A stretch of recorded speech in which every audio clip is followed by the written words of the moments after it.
I thought I was being disciplined, but really I was just addicted to the progress that felt easy. And for me, that became the gym.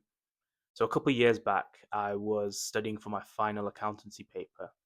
And if I passed that, I would level up instantly. I would get a chartered status, professional recognition. My salary would basically double overnight. So it needed to get done. I was so close to the end. But I hated studying. Like I was burnt out by that point. I'd done 14 papers and this was the 15th, and I just didn't want to do it anymore. Like I'd already decided that the career wasn't for me. I'd already seriously considered quitting about twice beforehand, but because I was so close to the end, I decided I'm just going to get this done. And I decided that my two priorities for this portion of my life were solely going to be pass this exam and go to the gym as well, make gym progress. I thought the gym would be a good complement to my studying situation because I read that it boosts energy levels. So it'd be like a two in one. They'd complement each other and I'd get both done. I'd make progress in both. I just started going to the gym properly at this point and I was well into my newbie gains, the type where you're progressively overloading each week. And it's probably the steepest curve any gym goer will ever experience, where they go from literally just pushing the bar to moving some serious weight within a relatively short space of time. If you're someone who's on self improvement, you know that the gym is a big part of it. It's almost front and center of the whole movement. It's like the starting point for anyone. It's like the first advice a man ever takes if they want to better their life in any way. If they want to get stronger, go to the gym. If they've had a heartbreak, go to the gym. If you want girls to be more attracted to you, go to the gym. If you want to improve your mental health, go to the gym. We've turned it into a meta for men, basically. For most, it breaks that cycle of fake instant gratification for the first time. So that you can literally gamify going to the gym with progressive overload.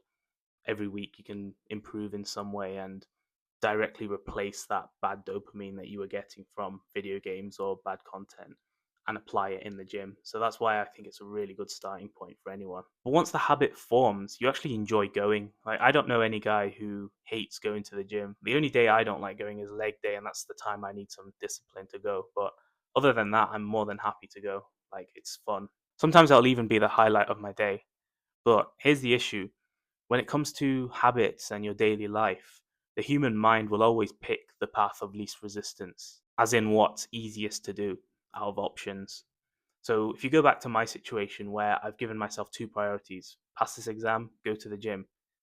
I hate the studying, I like the gym. What do you think happened in that situation? Bear in mind, I see both actions as positive, disciplined, value adding. I subconsciously started prioritizing the gym over my studies. So I'd keep a daily split. When I wake up, the first thing I think about is that my day would shape around the workout rather than the study. And don't get me wrong, I still got the study hours in, but it's just the priority wasn't there. Like it was the other way around. So naturally, the studies suffered. They didn't go as well as they should have. If you're in a position like I was, and you know that there's something more pressing, something that will really move the needle in your life, you've got to realize that that has to take priority over the gym, and the gym will have to take a step back. You might need to abandon the daily split for a while, replace some lifts with walks instead. You might even have to abandon the intense tracking with the macros, calories, etc.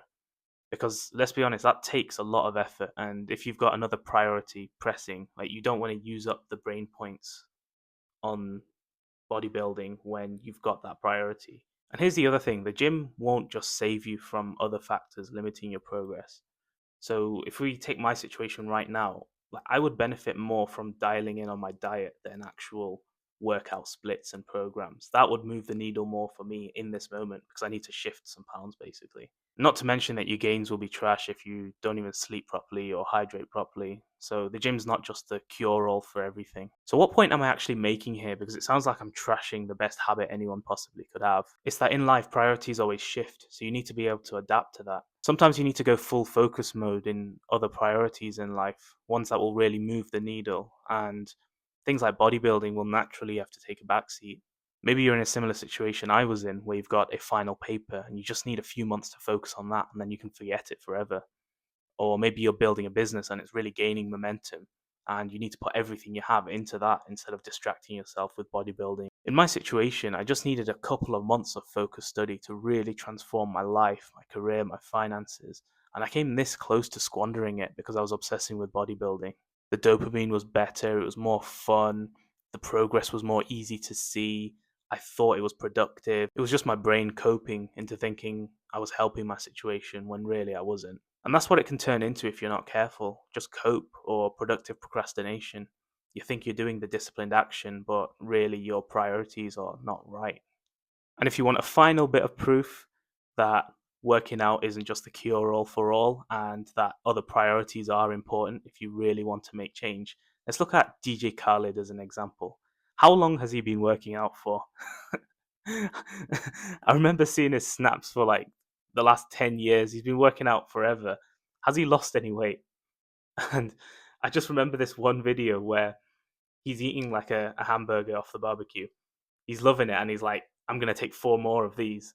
And then someone behind the camera is like, well, what about your diet? What about this? And he's just like, it's okay, it's okay, it's okay. Protein. That's how he says it as well. He's like, protein. So yeah, just think about DJ Khaled if you find yourself coping with bodybuilding, thinking that will cure everything. There are other things that will move the needle in your life. Just have a think.